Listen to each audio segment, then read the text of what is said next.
to this new day. Here's a girl sitting. It looks like in the desert, and it looks also like a sunrise. And she's just sitting there and she's waiting. And that's not always easy for us, is it? Just to sit and wait when everything looks barren and you feel like you're in a desert. And that's what she's doing. And what we're going to be looking at today is the desert experience, something that's very difficult for all of us, yet it brings forth such fruitfulness in our lives, even when we didn't know what was going on. Have you ever been in the desert? I've been in many deserts, as I said, spiritually, but also physically. My husband likes to minister to people who live in the desert, where there are miles and miles of sand, where there's huge sand dunes with nothing else that the eyes can see. Miles and miles of sand everywhere in North Africa. We've spent a lot of time also in Australia, where there are vast amounts of unpopulated areas throughout the middle of the country. Let's begin by reading Isaiah 35, 1 through 2. And the desert shall rejoice and blossom as the rose. It shall blossom and rejoice, even with joy and singing. And when we were in the desert, we were given a desert rose from North Africa that was forged under heat and pressure in that vast desert area. And this looks like our desert rose. And even in the driest of situations, toughest of places, there is life. I cherish that special rose on display in my house. It's made out of rock and sand, and it's so beautiful and it's so meaningful to me regarding the desert experience. Well, let's look at the desert experience together. Well, you may feel when you're in the desert like everything has shut down for you, like everything stops and you have no way out.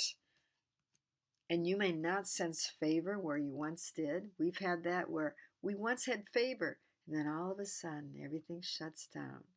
It's almost like you go into a new season, a time in the desert, and God takes everything away from you. So you don't sense favor. You may feel your relationships are more distant. That's how it feels in the desert. And you may even feel like God has abandoned you, but He hasn't. But that's how you feel.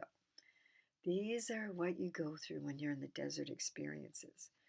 And during that time, God may bring you into the desert, not because you have done something wrong, but because He wants more of you.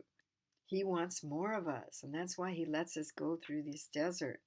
He wants your undivided attention, and He will take you out of that busy, even fruitful time, and this may seem and feel inconvenient and unnecessary at the time. You may be doing all kinds of things, even for the Lord, but God takes you away into the desert. Everything feels so dead and unnecessary to the carnal mind. But know this, your Father knows exactly what He's doing in your life. What are you leaning on for your support? What are you leaning on? Are you leaning on God? Or are you leaning on your ministry? Are you leaning on people?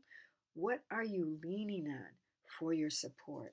He wants you to lean solely on Him for your strength, for your support, because He wants to make you strong in days when everything else is shaking.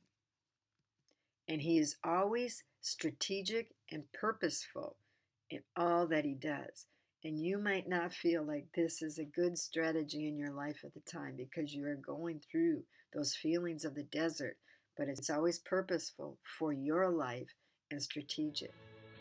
And if you are in the desert right now, know that He has set you apart for Himself in this season for a purpose. Look at that desert. Just does not always feel good, does it? But those purposes, those reasons will help you hang on and hold on and learn everything He wants you to learn in the desert. Do not fear. God is in that desert with you, and He is developing you into a beautiful rose.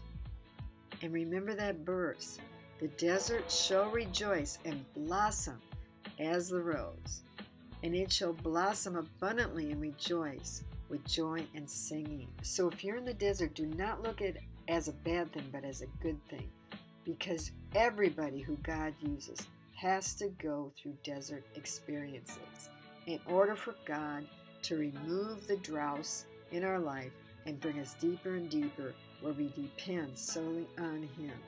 So, God bless you. Be encouraged if you're in the desert experience.